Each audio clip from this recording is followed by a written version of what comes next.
What's up, you guys?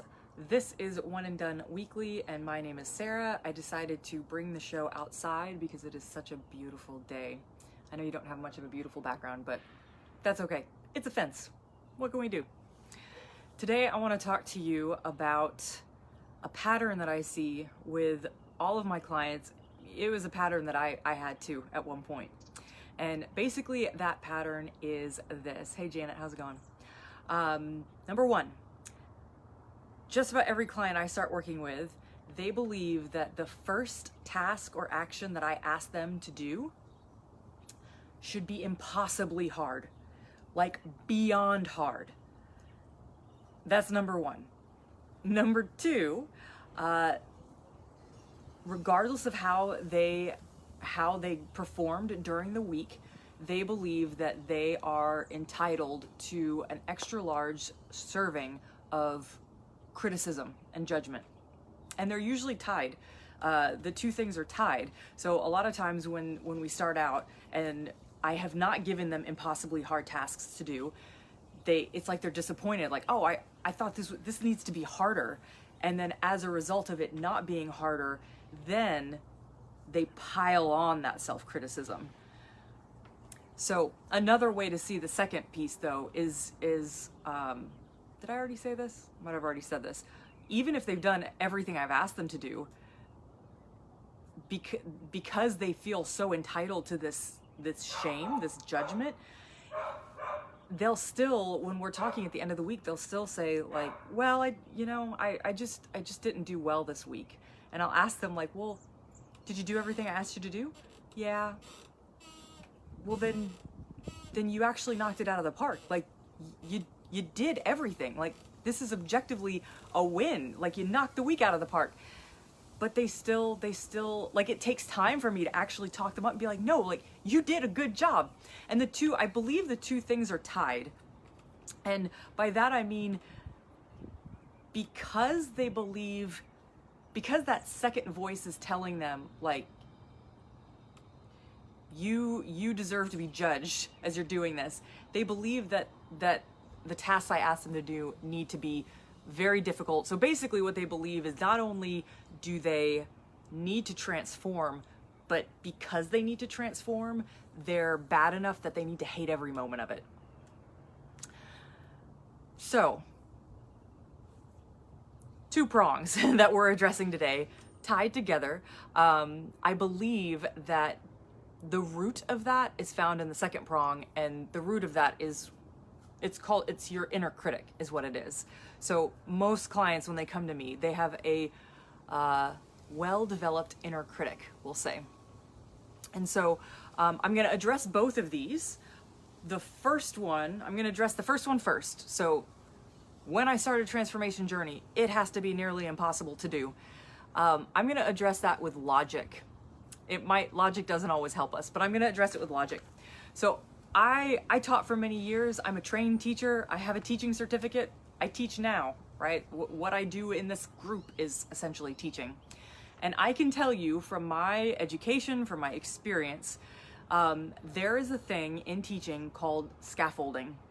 And what scaffolding is, it references, you probably know what a scaffold is. If you've ever seen a building being built, like a high-rise building, you'll see, these builders are working at the foundational levels, and then they get to a point where the building has become too tall, and so they have to build these scaffolds on the outside in order to lift the builders, to bring the builders up so they can continue to build this massive building until the structure is built enough that they can actually climb up it and do what they need to do on the inside. That's essentially what good teaching is. That is what scaffolding is in good teaching. You don't just start a person off with the hardest thing they need to do. You give them very small, easy tasks to build up their skill set and their ability to do the more challenging tasks. And guys, when it comes to weight loss, let me be very clear. This is essentially what we're doing, is we are learning a new skill set. It's just like learning a language. It's just like learning history in school. It's just simply you are learning how to be in the body of your dreams. And that takes a skill set. So that's the first thing. Objectively, if you are being taught something and your teacher gives you way too much, way too soon, you've got a bad teacher. It's not your fault. You need to get a better teacher. Right? So yeah, that's the logic that I'll give you. It might not help, but that's the logic. The inner critic, though. The inner critic. Oh, that inner critic. The truth about your inner critic. And maybe I should give you more examples of how he or she will show up. But basically, we'll just sum it up with any voice inside your head that's telling you you need to do better, and with a certain tone. Like it's not just like, oh man, I can do better than this. It's like a, dang it, like I can do better than this. It's insistent. It is unrelenting. Any voice in your head that's treating you like that, that is your inner critic. And the truth about your inner critic is she does not want you to succeed.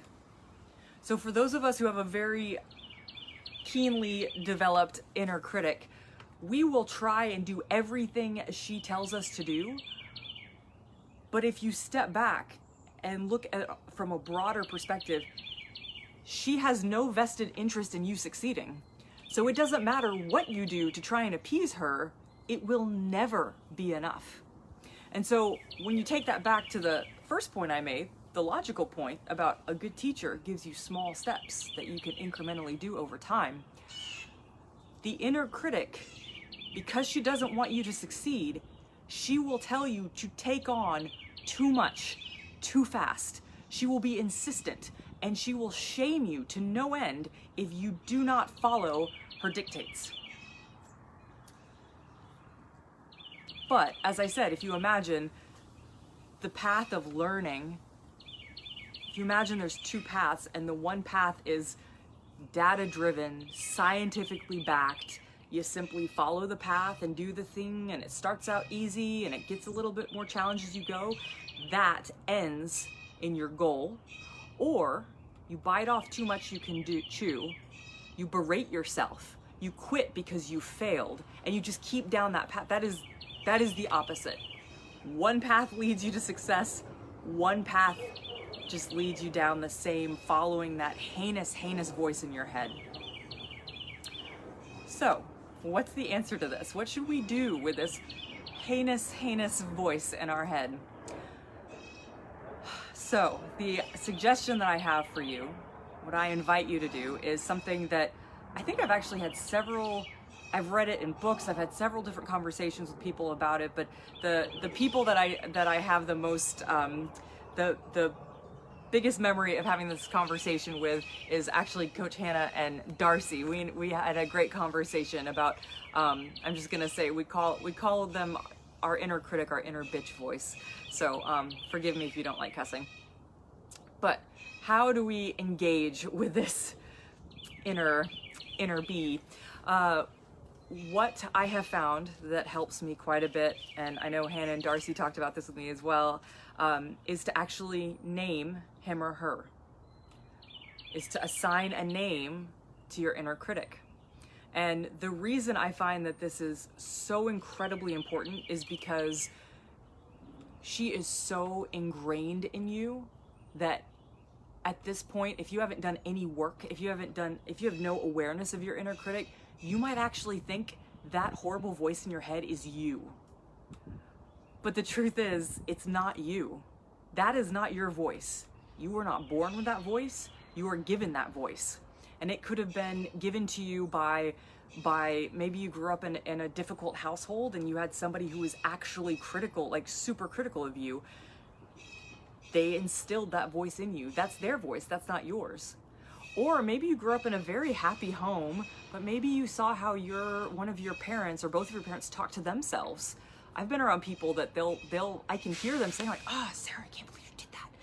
And if you grew up watching that modeled for you, that might be how you think, oh, that's how I'm supposed to talk to myself. But it's not. And so when I first started this journey with my own inner critic, I mean, she is subtle, like super subtle. And so what I invite you to do is to find a name for her.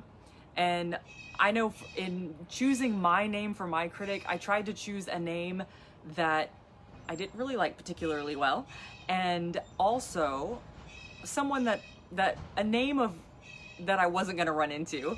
So, you know, obviously I wasn't going to name my inner critic after like a friend or my husband or, you know, whatever. So have fun with it. It can be fun. And if you really want to know what the name of my inner critic is, just shoot me a message and I'll tell you. But where was I? Oh yeah.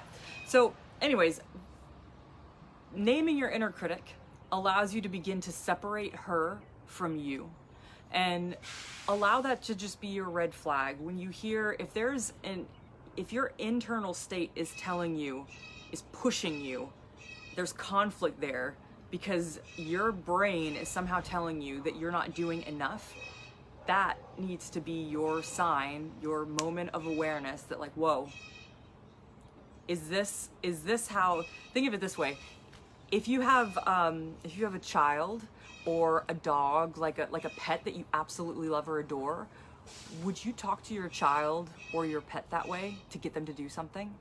If you were trying to train them? And if you wouldn't, then you shouldn't talk to yourself that way. And I know it's easier said than done.